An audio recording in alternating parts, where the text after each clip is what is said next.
કોંગ્રેસનો જન આક્રોશ રંગ લાવશે। સ્થાનિક સ્વરાજ્યની ચૂંટણીઓનો બ્યુગલ વાગવાની તૈયારીઓ છે। ગુજરાતમાં છેલ્લા ઘણા વર્ષોથી સત્તા વિહોણી કોંગ્રેસે હવે પરિવર્તનનો શંખનાદ ફૂંક્યો છે।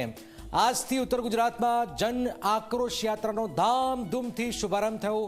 વાવથરા જિલ્લામાં ભગવાન ધરણીધરના ચરણોમાં શીશ નમાવી કોંગ્રેસના નેતાઓ હવે ઉત્તર ગુજરાત ખૂંદવા માટે નીકળી પડ્યા છે। ત્યારે જુઓ કોંગ્રેસની યાત્રામાં શરૂઆત શું થઈ છે અને આખરે મેસેજ શું આપવાનો પ્રયત્ન થઈ રહ્યો છે। આવો જોઈએ, જાણીએ, સમજીએ।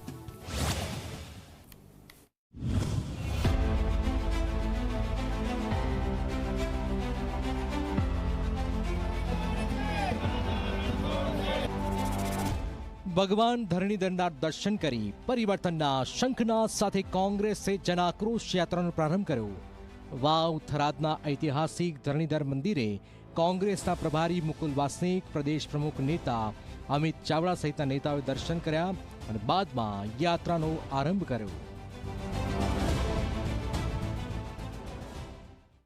ગુજરાતમાં સ્થાનિક સ્વરાજ્યની ચૂંટણીઓ માથે છે ત્યારે કોંગ્રેસે પ્રજાના પ્રશ્નોને વાચા આપવા માટે જન આક્રોશ યાત્રા પરિવર્તનનો શંખનાદના શીર્ષક સાથે જન આક્રોશ યાત્રા કરવાનું નક્કી કર્યું છે અને આજે ધરણીધર એટલે કે જે ડીમા ગામે ભગવાન ધરણીધરનું મંદિર આવ્યું છે તેના દર્શન કરીને કોંગ્રેસ આ યાત્રાનો શુભારંભ કરાવ્યો છે।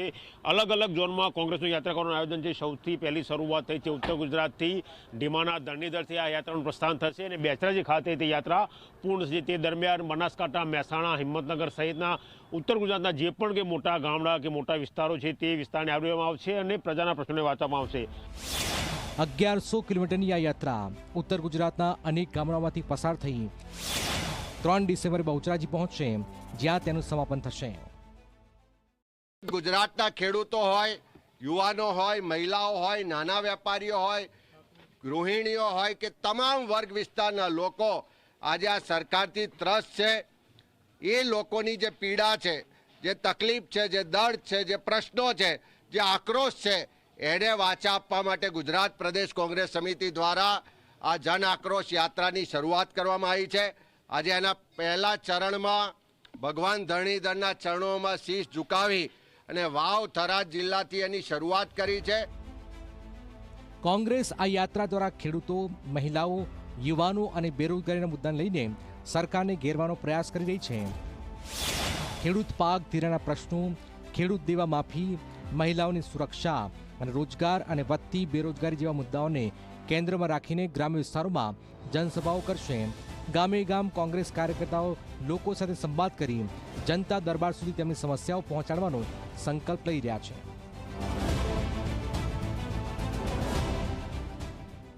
आज भी गुजरात में यहाँ के करोड़ों करोड़ों लोग मूलभूत सुविधाओं से वंचित है।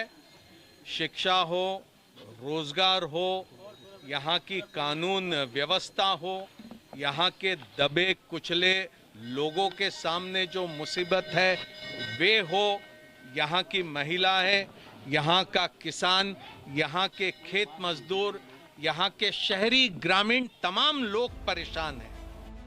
સ્થાનિક સ્વરાજ્યની ચૂંટણી પહેલા જ કોંગ્રેસની આ યાત્રા રાજકીય રીતે ખૂબ જ મહત્વપૂર્ણ મનાઈ રહી છે। પ્રશ્ન એ છે કે શું જન આક્રોશ યાત્રા કોંગ્રેસને રાજકીય ફાયદો અપાવશે કે માત્ર એક પ્રયાસ બની રહેશે? આનો જવાબ તો ચૂંટણીના પરિણામ પરથી જ મળશે।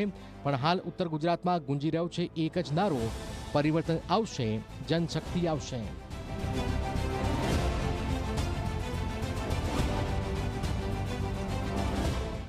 આગામી 12 દિવસ સુધી ગામડે ગામડે જનસભાઓ, સ્વાગત, નેતાઓના જનતા દરબાર કોંગ્રેસનો સ્પષ્ટ સંદેશ છે કે સત્તા બદલવાનો સમય આવી ગયો છે। તો શું ઉત્તર ગુજરાતનો આ જન આક્રોશ સ્થાનિક સ્વરાજ્યની ચૂંટણીમાં રંગ લાવશે?